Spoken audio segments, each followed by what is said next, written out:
Vamos lá, pessoal, olha só. Fórmula centesimal simples. Para terminar, cálculo de fórmulas, tem mais duas. Fórmula mínima, também chamada de empírica, e fórmula molecular, também chamada de bruta. Essa aqui é famosa, né? A fórmula molecular que a gente tanto conhece. Mas eu queria dizer uma coisa para vocês. Tanto a fórmula mínima quanto a fórmula molecular, elas têm o mesmo conceito. E não esquece disso que eu vou falar, tá? Tanto a fórmula mínima quanto a fórmula molecular são fórmulas que trazem a proporção de átomos em mol. Em mol. Diferente da percentual, que é uma porcentagem em massa. Mas a mínima e a molecular, ambas trazem a proporção em mol. Tá legal? Tá, Marcelo, então qual é a diferença da mínima para a molecular? A diferença é simples. A mínima, como já diz o nome, é a simplificação. É a proporção mínima em número de mols inteiros. E a molecular é um múltiplo da mínima. Serei mais claro. Esta aqui é a fórmula molecular da glicose, por exemplo. De um açúcar muito famoso. Essa é a fórmula molecular da glicose. Tá, são o número de mols de átomos. Ó, a glicose é formada por 6 mols de átomos de carbono, 12 mols de átomos de hidrogênio, 6 mols de átomos de oxigênio. Mas será que essa é a fórmula mínima da glicose? Não, porque a fórmula mínima é a menor proporção em números inteiros. Se isso puder ser dividido, você faça então. Então, qual é a fórmula mínima da glicose? É tudo divisível por quanto, pessoal? Por 6. Então a fórmula mínima é C da glicose H2 e O. Dividir tudo por 6. Tá tudo bem, gente? A proporção é a mesma, só que essa é a fórmula real, a molecular, e essa aqui é a fórmula mínima, que costuma ter um N do lado de fora para dizer que ela não é a fórmula final. É isso vezes um número inteiro. Beleza? Fácil, não é? Só para um outro exemplo. Por exemplo, a água tem fórmula molecular H2O. É possível simplificar, gente, a água para obter números inteiros menores? Não é possível, porque um aqui é 2 e outro aqui é 1. Como é que vai simplificar? Então, no caso da água, fórmula molecular e fórmula mínima é a mesma coisa. Tá bom? Então, tem casos que não dá para simplificar, então mínima e molecular é a mesma coisa. E nos casos que dá para simplificar, molecular e mínima são diferentes, mas com proporções iguais e tal, como você está entendendo. Tá, e onde a gente quer chegar agora? Agora é hora de calcular as fórmulas. Vamos fazer uma questão para cálculo de fórmula mínima e outro para cálculo de fórmula molecular. Toda vez que na prova cai um cálculo de fórmula mínima, é muito mais estressante do que a fórmula molecular. E vocês vão entender por quê. Então vamos lá, lê a questão junto comigo.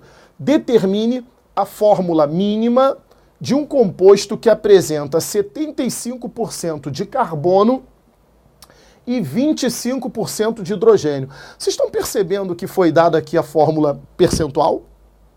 Isso aqui é a fórmula percentual. Então, qual é o nosso trabalho? É transformar de porcentagem em massa para mol. Você não esquece, hein? É tudo em mol. Você não esquece. Fórmula mínima molecular em mol.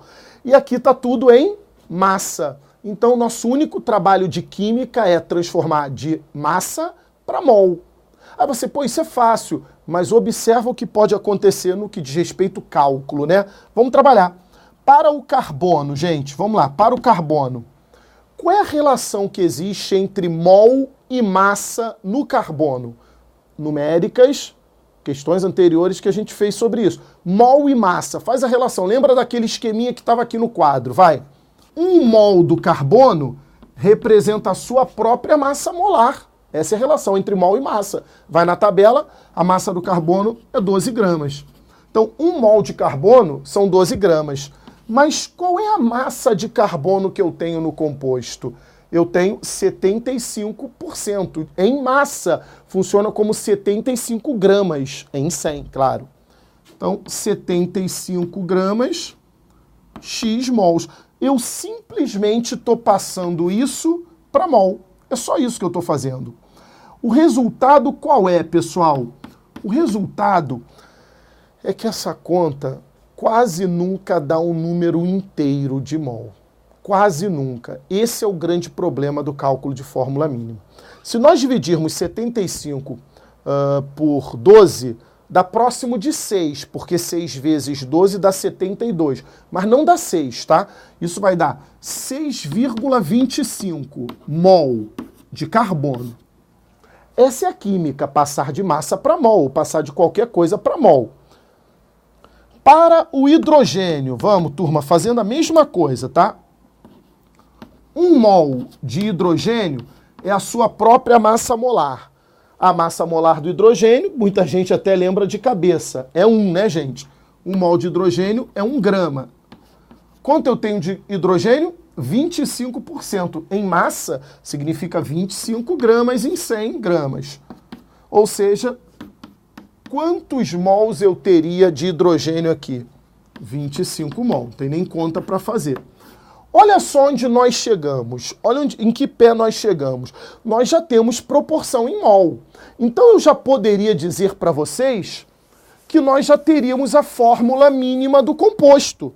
Porque fórmula mínima é proporção em mol. Então nosso composto já poderia ser escrito C 6,25H25. Vocês acham que isso está certo? Não. Não por quê? Qual foi a orientação que a gente deu? Fórmula mínima é sim uma fórmula, uma proporção em mol, desde que seja nos menores números inteiros.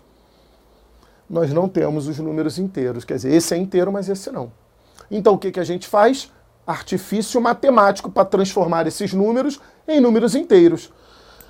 Primeiro artifício matemático, nós vamos dividir todos pelo menor. Então, quem é o menor aqui? É o 6,25. Então, nós vamos dividir isso aqui por 6,25, isso aqui por 6,25. Vocês acompanham que proporcionalmente não muda nada? Não muda nada. Só vai tentar buscar o número inteiro. E nessa divisão, claro, né, a gente obtém aqui 1 no carbono e, curiosamente, ao dividirmos 25 por 6,25, a gente vai achar 4. Então, o nosso composto é o CH4. Eu vou até botar os valores aqui. Isso vai dar 1, isso vai dar 4. Sendo assim, o nosso composto é CH4. Para quem lembra, é o menor composto da química orgânica, trata-se do metano.